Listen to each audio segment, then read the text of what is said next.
Hello everyone and welcome to this week's Dux-Soup webinar. In this webinar, Giles Garnett, the Head of Professional Services, will show you how to use LinkedIn data to personalize your outreach and improve response rates. Live chat is being monitored by me, Jen, the Head of Customer Support, and at the end of the webinar, we will have Q&A with Giles. Thank you so much for joining us today, and let's start our webinar. Thank you, Joe. Jin, I was reading something else from the marketing department. Sorry, Jin. Thank you for that, Jin. Hello, good morning, good afternoon, or good evening to everyone joining today's Dux-Soup webinar, be that whether you're watching live or via the recording. As Jin just said, just introduce myself to anybody who's new to these webinars or indeed Dux-Soup. My name is Giles Garnett. I'm Head of Professional Services here at Dux-Soup.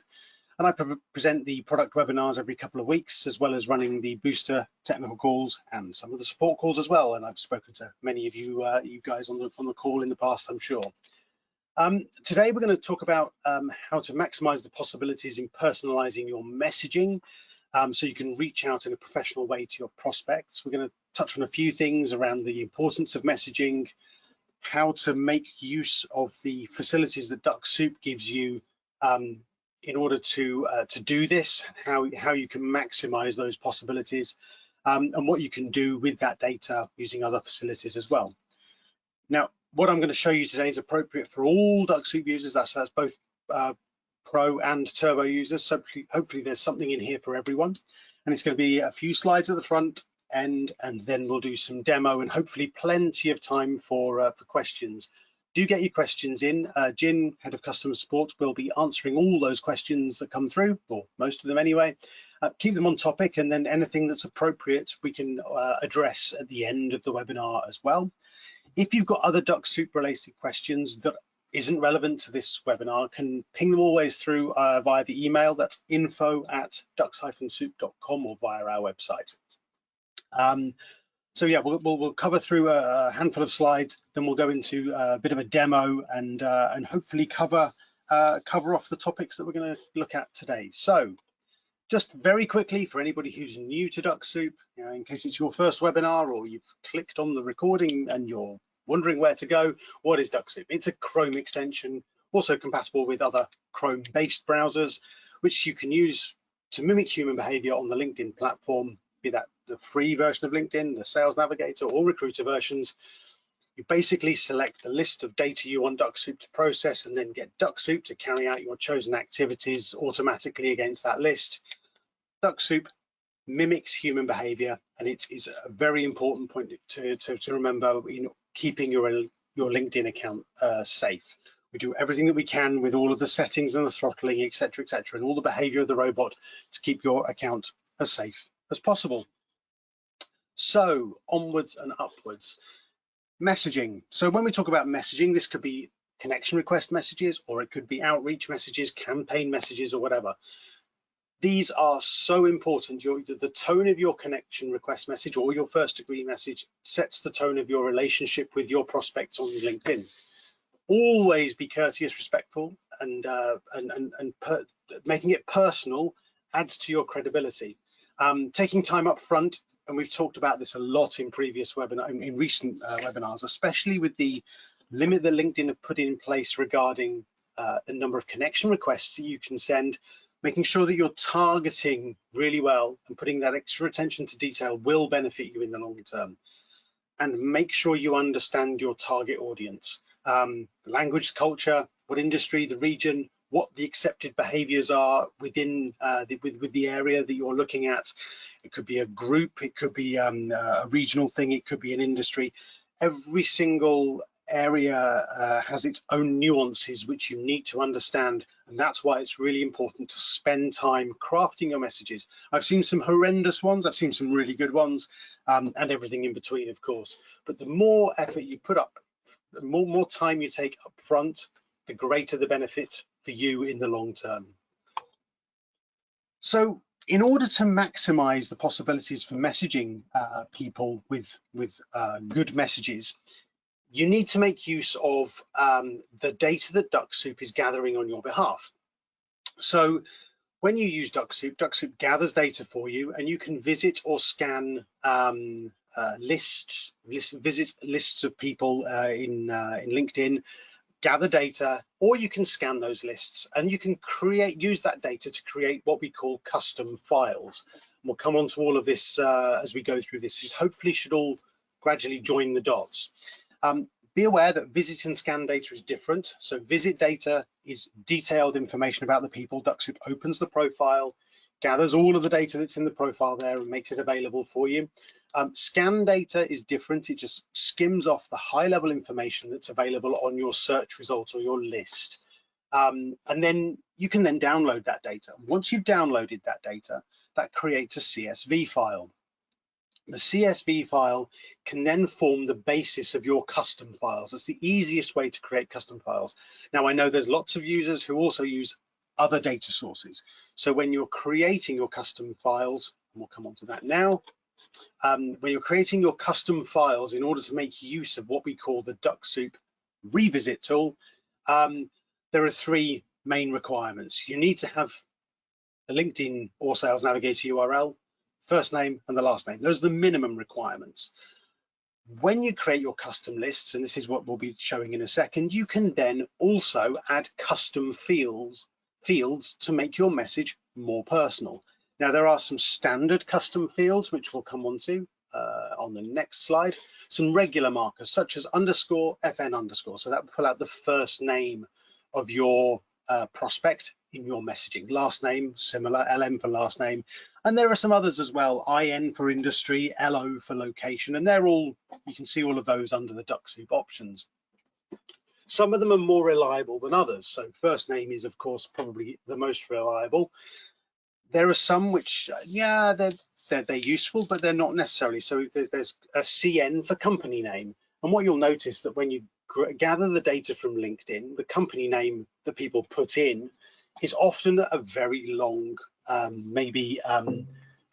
name with maybe superfluous information. And if you use that marker as it was, then you may end up looking a bit daft insofar as it would include information that you wouldn't normally type. And this is where you can then create what we call custom fields, put in your custom markers into your revisit custom file. And they use those with P1 and P2, etc. You then populate all of those fields in your CSV file, and you can use this for connection requests, in-mails, and first-degree messages, these custom markers.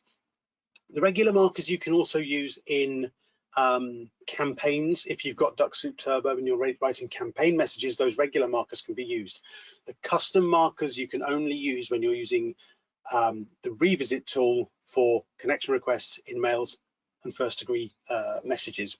So that's something to bear in mind there. There are further possibilities to make your messages even more specific, or should we say, more customized. So for example, and this is the obvious example, if you wanted to use a JavaScript expression to pick out which day of the week it is, you can do that as well. And this you can also use in campaign messages as well as within your connection requests and your first degree messages. It would be unusual to use this in a connection request message because you would use probably too many characters within your message. So that's just something to be aware of as well. But yeah, it's there. There's this example here, which is the most obvious, but I've seen a couple of other examples. For example, good morning, good afternoon, good evening, where you can put in JavaScript expression in order to pull out the appropriate time of day for when you're messaging. So that's something else there. And lastly, we will come on to this as well during the demo. You can use a service such as Gender API to validate and enhance your customization. I'm going to show you an example as to how you can automatically get this service to identify the gender of your targets to a percentage degree, of course, and then auto populate your custom fields accordingly. And we'll walk through that step by step now. So first of all, we'll come out of here and we'll just open LinkedIn. For anybody who's new, this is me, this is myself on LinkedIn. Feel free to ping me a message or send a connection request. I know many of you have in the past. Very happy to interact with Dux-Soup users and converse with you via LinkedIn. So yeah, ping me a connection request, put a message in there so you know how you, so I know how you found me. It's always interesting to know. So yeah, feel free to reach out very happy to interact with all Dux-Soup users accordingly. So we talked about scanning and visiting. And when you visit a list of people, so if we just take, for example, a Sales Navigator search results, which I have here, and it works in different places.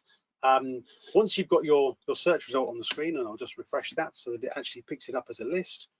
Once the Dux-Soup icon turns green, that's when you can then carry out your automated actions, and it will turn green in a minute.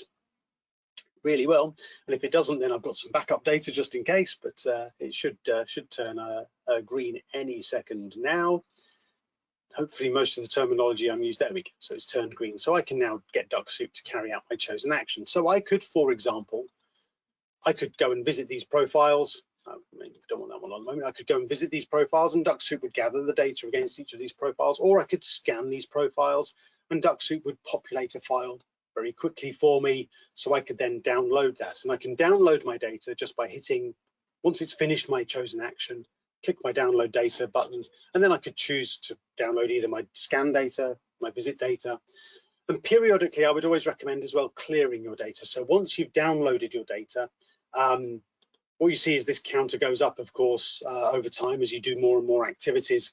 One of the things I recommend is when you get to sort of like above sort of 5,000–6,000 lines, I would periodically go and clear your data, always making sure you've downloaded it first, of course. Yeah, it's basically sitting in your browser cache and will slow things down a little bit if you have lots and lots of data there.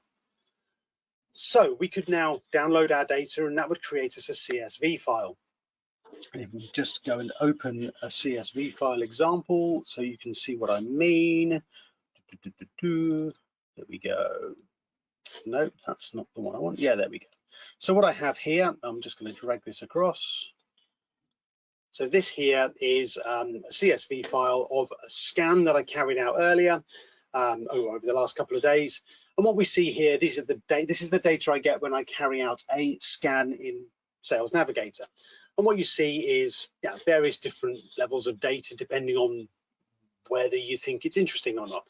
And what I said earlier about company and location as well, you see here that some of these company names, they're quite, should we say, unnatural in the way that they've been written. Now, I've just opened this very quick and dirty, which is why we see some strange characters here. If I'd imported the CSV file correctly, it would be a little neater. And also here you see location, it just says, Eindhoven, North Brabant, Breda, Netherlands, etc., etc. It's not concisely written there. And what we also have here is we also have job title as well. We've got company name, but then we also have here first name and last name. So columns D, first name is column D, last name is column F. So we can see here we've got some data from LinkedIn that we might want to do something with. We also, of course, most importantly, have a URL to be able to go to, and that's what Dux-Soup needs in order to be able to carry out whatever activity you'd like to do next. So what I did earlier with this file is I said, well, I would like to find out whether the people in this list are male or female. So what I did, I'll just close that one a second. Let's not save changes. I went to Gender API here. And I uploaded my CSV file. So you can just purely upload your CSV file by going down here. So you see here, this is one that I uploaded earlier.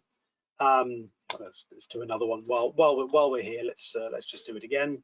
We'll take that one.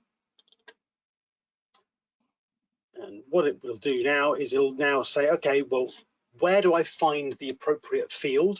So you match up, you just take your CSV file here. So these are all the different columns of my CSV file here. So you choose, it's based upon first name and then country column. So in this case, I've not done it like per country, but I did it, fairly generic search. So I can use the location one here, and I can now get it to review my data. And what we see now is here some sample data relating to that. And what it's doing here is it's picking out the first name from the column that I chose as my first name. So this column here, Ron, Joost, Ariane, etc., etc.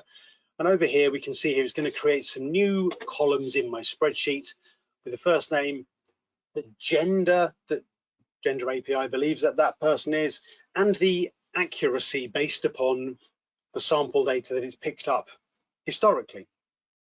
Now, I did this earlier, but I can, data looks good, let's go. So now Gender API will process my file and create my file for me to download. And if I press here, I can then download that data, and it will create that file with all of those cells populated accordingly. And if I just open that file, there we go. So we now see here, I've got a new file back from Gender API with all my data still there, but then here I've got columns M, N, O, and P all populated with the first name, gender, accuracy, and the amount of sample data. What I want to do now is I want to add some custom fields into this. So if we think back to our messaging and the messaging markers, I'm just going to flick back to my Dux-Soup options. So if I just go to my Dux-Soup options here, and I look at my messaging markers here, I've got this, first name, middle name, last name, etc.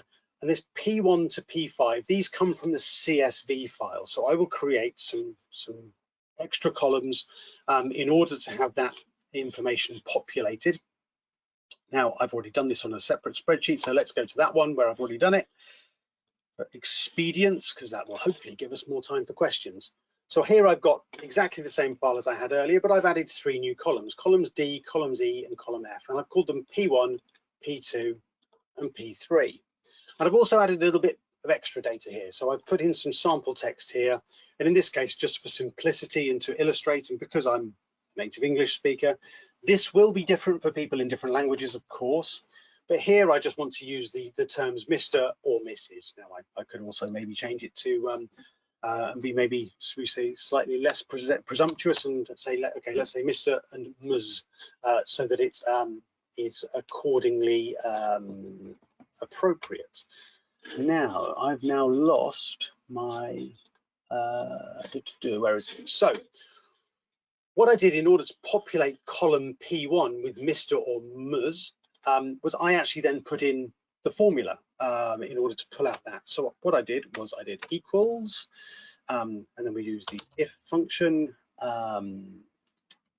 If I then need to see P2, because I'm looking to see if this column here is male or female. So if I say if P2 equals, let me put it in inverted commas, male.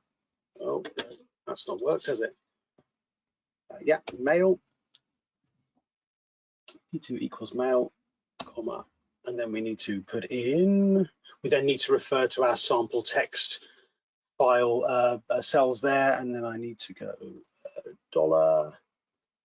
$T $3, I think it is, comma, and then if it's not, then it needs, if it's not male, then it needs to be excuse me, this is taking slightly longer, $T $4. I think that's right. Close brackets, and that didn't work. So what did we do there wrong then? Oh yeah, P2 equals, not minus. There we go. So now I've put in my formula there. If I now copy that all the way down my spreadsheet here, all the way, I've just got 100 lines here on this one. Press enter. What we'll see now, we've got Mr. or in cases where it's female, we've got Ms populated there. If I now save this file, there we go, and I have to save it as a CSV file, I can now use these, this is now a custom cell.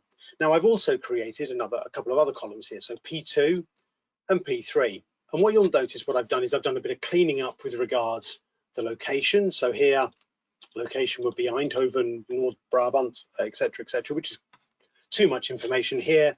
You could just, for example, put in the location. And then also similarly with company name, take company name here. Some of these are quite long and cumbersome. These are a little bit more succinct. So I've now created 3 custom fields to make my message look a lot more genuine. So Mr. or Ms, location, and then a realistic company name We'll save our CSV file. We'll close that. What I can do now is we'll go back to our Dux-Soup icon here, and we'll go to our revisit data. Now I've got my 100 lines of data there, and I've got 3 columns with some custom fields in there. And if I now upload my file here, what we can see now is for each of these people on my list, I have got marker P1 will be Mr. or Ms. Column P2 will be the location that they're based in. Column 3 will be a genuine looking company name rather than a cumbersome elongated variation of that. So those are my custom fields now properly populated with valuable data. And if we go to my Dux-Soup options here, and what we see here is I've actually already written a message to make use of those markers. So dear underscore P1 underscore LN underscore. So dear Mr. last name or Ms. last name, I see you work at company name and are based out of the location. And that way I've been able to build my message based upon data that I've grabbed out of LinkedIn. I've complemented it with data from Gender API in this case, and there are other things you can use as well, of course. And that way I can then say, right, Dux-Soup, go out and send a connection request to each of these people here. It will word my message in a much more genuinely authentic way, and it will carry out those actions for me. You could also, of course, do exactly the same with sending a personalized message to people here, to existing first degree connections. And the nice thing with this is, of course, remember with a connection request message, you're limited to 300 characters.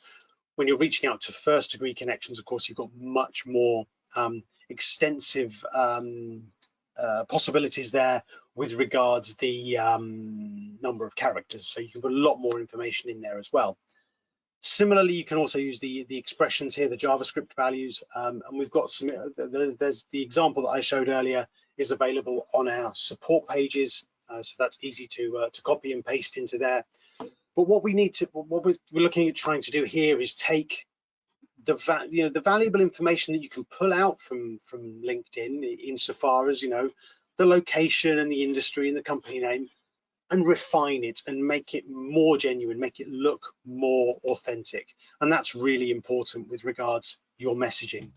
So just to recap there, we scanned our profiles, we created a list, we ran that list through Gender API to get this data populated.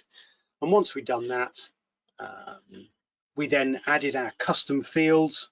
Let me just open that file again so you can see it. There we go. We created our custom fields and we then populated the data accordingly with our more valuable information than would have come out.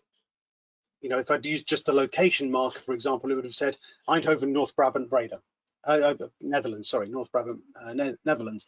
Whereas in this case, I would rather much say New York or Amsterdam or wherever it was. And of course, you can streamline all of this by using the filters within LinkedIn as well appropriately. So if you search by location, then the location becomes the same for everybody, and it's quite quick to pull out that data and just copy and paste it down your spreadsheet. And it's about streamlining it, and making this process of building this data, putting this data together, as simple as possible. Once you've done this once, it's so quick and easy to do it again and again and again. Copy, paste, repeat, copy, paste, repeat. Focusing and targeting your activities is really important. And then, deciding what information you want to put into your message to make it as genuine as possible. Those are the main things I wanted to talk about today. We talked about how to download your data. We've talked about the importance of messaging. Let's just go back here. And we've talked about the importance of messaging, how to download your data. We've not touched too much on visit data because I think that's fairly self-explanatory. When you carry out a visit, you get extensive data about people, and you can use that data similarly. The quickest way, of course, is when you're building lists is to scan your lists. If you have a look on our previous blog posts, you'll find that there's, and you just look up lists, there's a blog post and indeed a webinar which explains which lists you can run all of this against, so what lists you can scan out of LinkedIn. Some lists get you different data. So the data we saw on that list there, which I scanned out of Sales Navigator, will have more information than, for example, a list that you grab from people who've liked a post. So just be aware you do get different amounts of data depending on the list or the environment that you're in when you do your scan. We talked about the revisit tool, how that works, the minimum requirements for a file, and how to add custom fields, how to make use of those markers, both the regular markers and the custom markers. In fact, they can be used in connection requests, in-mails, and first-degree messages, direct first-degree messages. Those custom markers cannot be used within campaign follow-up messages at the moment. That's something to be aware of. We talked about JavaScript expressions, and then we talked about gender API as well. Something for everybody to be aware of, we do have a recently launched high flyer scheme for people who have multiple accounts and are managing multiple accounts. We have a certain threshold, which you can see there at the bottom. And if you qualify, you will be contacted by support and you get access to various benefits, which you can also see there. So that's something to be aware of. It's a relatively recent addition to our portfolio of services. Some upcoming webinars, some dates for your diaries. In 2 weeks' time, we're going to be talking about in-mails and tips and tricks how to maximize your in-mail outreach. We'll touch on a little bit of custom messaging as well, because that's equally important for in-mailing people, but how you can then make the most of the credits that you have in the LinkedIn Sales Navigator platform. And then in 2 weeks after that, so in a month's time, 4 weeks from today, we're going to be just doing a review of how to get started with Dux-Soup, something we've not done for quite a long time, and quite a lot's changed in Dux-Soup over the last 9 or 10 months since we last did that one. So that's always a good one to touch on, and we'll touch on the free version, the pro version, and the turbo version as well, all of the basic functionalities there. Just a quick promo, we do of course provide free support calls for people who are having technical issues, but if you need extra support or consultancy in setting up your solution or making most of the solution that you're trying to put together, we provide booster sessions if you're getting started, how to set your system up, how to have some confidence in doing what you're doing and putting together your process. We also do technical sessions for those people who've a little bit more technically minded, who have their feet under the table a bit more and need some assistance perhaps with building webhooks or solutions or other integrations as well. So yeah, you can book those via the website. Jin, questions? Yes, before I go to questions, I just wanted to clarify that P1, P2 custom markers only work for sending direct messages or connection requests. It will not work on campaigns, Yep. just to clarify that. Yeah, absolutely. That's actually a conversation I was having earlier with someone. And that it's quite an interesting one, because we were also talking about what's the possibility of putting custom markers into campaigns. But what you can do is if you've got turbo, you can create unlimited campaigns, so you can actually have different message flows depending on the categorization of the people that you're messaging. So think about building different campaigns for people in different sectors or industries, or indeed if you're addressing male or female targets, you can have different campaigns defined for each of them, and you just enroll them into the appropriate campaign rather than worrying about those custom message markers there. Sorry to interrupt. Yeah, that's very useful. Also, it works with the, as you mentioned in the beginning, it works with the Pro and Turbo. It's very useful, especially for languages where gender is very important in addressing people. So another question would be, if the gender API is using the first name data, does it deal with how does it deal with the unisex names? Do you know? Yeah, the more information that you can provide gender API. So if you, for example, are searching by country, because certain names in certain countries have different standard, should we say, usage. Now, I'm originally from the UK, but I live in the Netherlands, and here in the Netherlands, some names which I would expect to be of female in the UK are male here. So yeah, the more information you have regarding the location, that helps. But it also then gives you an accuracy score. And you know, I think if you're talking 90% plus with regards to accuracy, then I think you're okay. But if they're lower than sort of 90 or maybe 80%, I would be double checking things depending on your targets. Yeah, there are quite a lot of unisex names out there that can be used across either gender, and yeah, just handle it with care, be aware of it, and just try and yeah, be sensitive. None of these things are absolutely 100% accurate. You see here, for example, you know, we see some of these names here.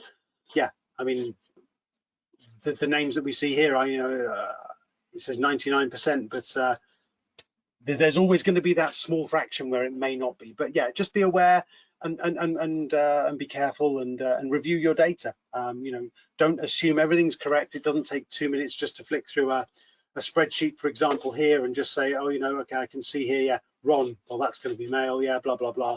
And we can come down here and we can see, yeah, the first female one is quite, yeah. So just take your time just to flick through.